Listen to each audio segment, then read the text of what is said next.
Step 2. Here we have to prove a lemma, that is, if u belongs to v1 is such that t power n1 minus ku is equals to 0, where 0 less than k less than or equals to n1, then t power k u0 is equals to u1 for some u0 belongs to v1. Here we have to prove this one, that is t power k u0 is equals to u1.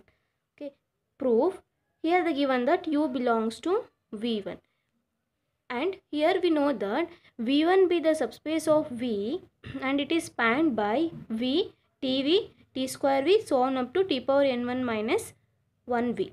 So that is every element of v1 can be written as the linear combination of v, tv, t square v, so on up to t power n1 minus v. Right. So therefore here u belongs to v1, then this u can be expressed as linear combination of these vectors. Right. So therefore, and given that k is less than or equals to n1, so therefore u can be expressed as alpha 1 u v plus alpha 2 tv plus so on up to alpha k t power k minus 1v plus alpha k plus 1 tk v plus so on up to plus alpha n1 t n1 minus 1 v.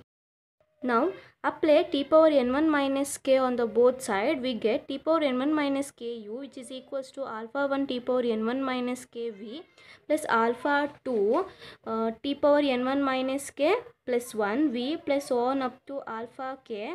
So apply n1 minus k, that is n1 minus k into t power k minus 1, which is equals to t power n1 minus k plus k minus 1, it get cancelled and we get t power n1 minus 1. So therefore alpha k t power n1 minus 1v plus alpha k plus 1, here we have t power k, so therefore t power n1 minus k into t power k, which is equals to t power n1 minus k plus k, so get cancelled, we get t power n1. So therefore alpha k plus 1 t power n1 v plus so on up to plus alpha n1, here we have t power n1 minus 1 and apply t power n1 minus k, so which implies t power n1 minus k plus n1 minus 1, so which implies t power 2n minus k minus 1. So therefore alpha n1 t power 2n minus 2n1 minus k minus 1 into v. Since they given that t is a nilpotent of index n1, so therefore t power n1 which is equal to 0. So therefore by the definition of nilpotence, for k which is less than n1, the t power k is not equals to 0. For k which is greater than or equals to n1, then t power k is equals to 0. This is by the definition of nilpotence. So therefore t power n1 is equals to 0 ಆಯಿತು ಅಂತ ಹೇಳಿದ್ರೆ, so t power n1 next ಬರುವಂಥ ಎಲ್ಲ ಟರ್ಮ್ಸಿಗೂ ಕೂಡ 0 ಆಗಿರುತ್ತೆ. So therefore t power n1 ಇಂದ so t power 2n minus 2n1 minus k minus 1, so up to ಇಲ್ಲಿ ತನಕ ಕೂಡ 0 ಆಗುತ್ತೆ. Then the remaining term is t power n1 minus k u is equals to alpha 1 tn1 minus kv plus alpha 2 tn1 minus k plus 1v plus so on up to plus alpha k t power n1 minus 1. Now in our hypothesis they given that t power n1 minus ku is equals to 0, so apply this one. So that is a 0 is equals to alpha 1 t n1 minus kv plus alpha 2 t n1 minus k plus 1v plus so on up to plus alpha k t power n1 minus 1.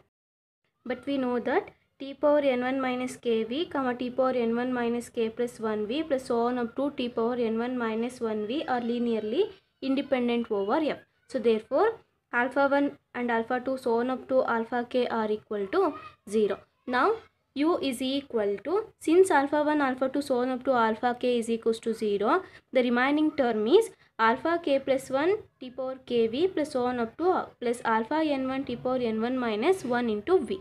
So therefore u is equal to alpha k plus 1 tkv plus so on up to plus alpha n1 t power n1 minus 1 into v. So now this u is equal to t power k of alpha k plus 1v plus so on up to plus alpha n1 t power n1 minus k minus 1v.